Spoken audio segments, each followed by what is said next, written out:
And the damage on this thing is actually so disgusting that you can literally kill hackers with it.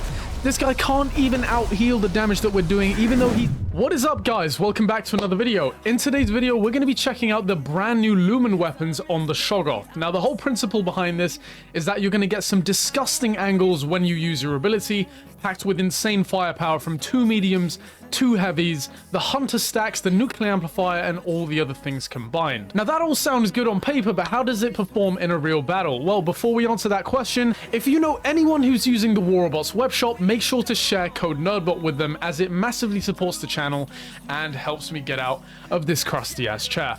Also, for you guys, we're doing a 5,000 DGEM giveaway on my Discord server, link in the description if you want to join that. Without further ado, let's get straight into it.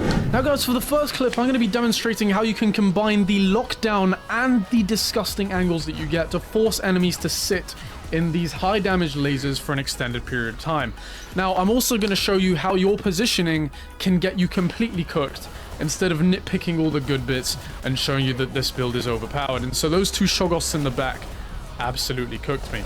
Now, on a different note, this thing has so much firepower that you can literally kill hackers with it, and that's what I'm showing you in this clip here. So we have an ultimate Fenrir spamming unstable conduit and absolutely beelining it for me, and yet he cannot out-heal the amount of damage that we're dealing.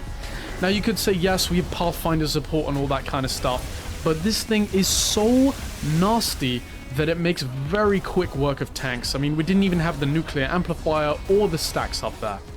And so we have another Amit here that's suffering the same fate as that hacker, gets absolutely demolished, and just our built-in weapon ripped out half of his HP there. Now, once again, showing you the angles you can get. You just have complete map coverage with this thing within 600 meters, and it is very dangerous to be around. And the other cool thing is that when you use your ability, you get quantum radar in the Shoggoth, which you saw I killed the Aljun there in that clip. And we're going to do it again too. I think it's an Imugi or something. But once again, bending the weapons around the wall, and then that poor Imugi decides to fly up and get completely shredded. Popping a stealther here, just so we've got the anti-jamming. And you see our weapons were going straight into the wall, and instead we were able to elevate and hit the Nuo there. Decent stats for that match, but we're kicking into the next game here, where we get an absolutely insane score. Beginning with killing this Skyros that decided to foolishly go for center beacon by himself, and we absolutely shredded him. Next, we've got a Rex. He's taking damage from all angles. The weapons were going that way, and now they're going that way, and he's absolutely corroded to death. There's nothing he can do. We've got an Anaxor on the roof. Boom. Shredded as well. And there we go. You know, keeping this guy suppressed behind the wall, baiting his shield.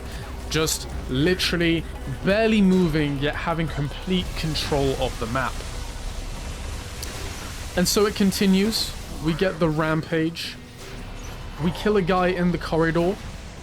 And I mean, you just literally flicked him and you get the kill.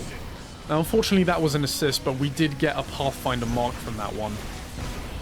And this Vector, very foolish, decides to be the next kill in our video. Boom. Living legend that quickly. I mean, a sequence of living legends in what, 20 seconds? And that's what this build can do. And I mean, we've barely changed positions here. Once again, applying a mark.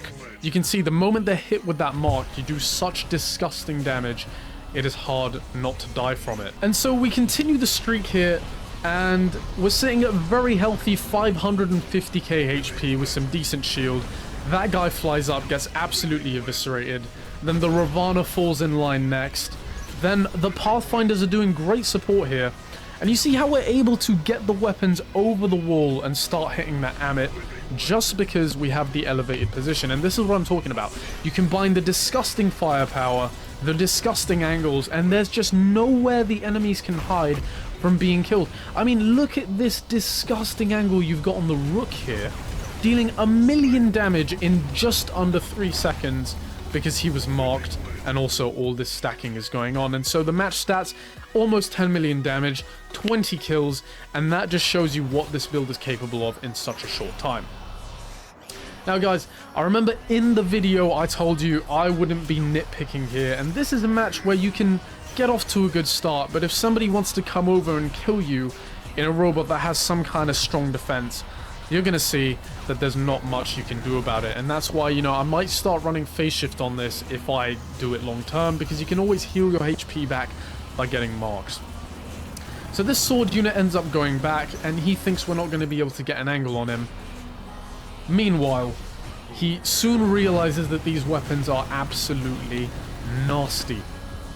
Boom. Bending it around the wall, get his last stand, and then we finish him off. And now, guys, I'm not going to spoil it for you, but guess which robot kills me coming up? I think you've seen him flying over, beelining it. He's clearly mad at the way he just died, and I don't blame him. And we just almost kill him, but unfortunately we didn't make it. Here's another clip of me getting cooked. The Vector just, decides, oh, I want to end this guy's life. So he comes over here, kills me. Again, you know, we're on Yamantau, we've got the Stealther, and you think, oh great, the stealth would save you.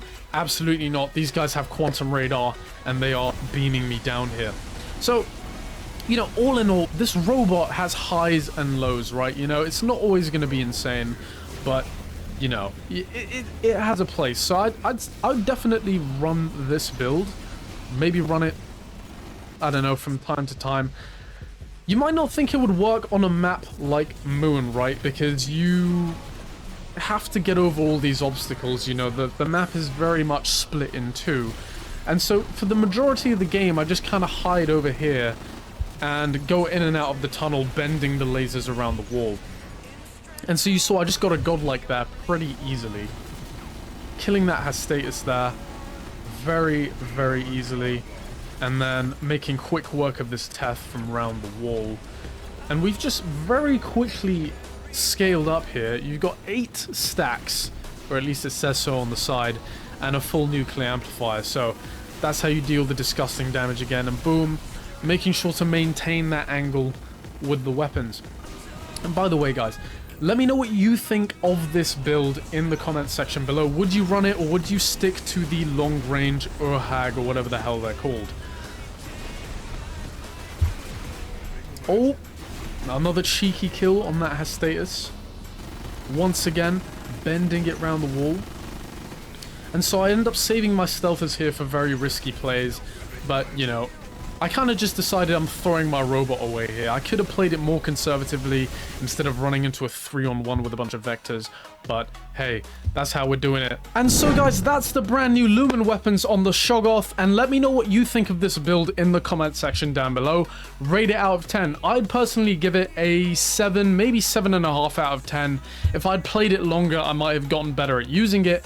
But as always, like, subscribe, and I'll see you guys in the next video. Peace.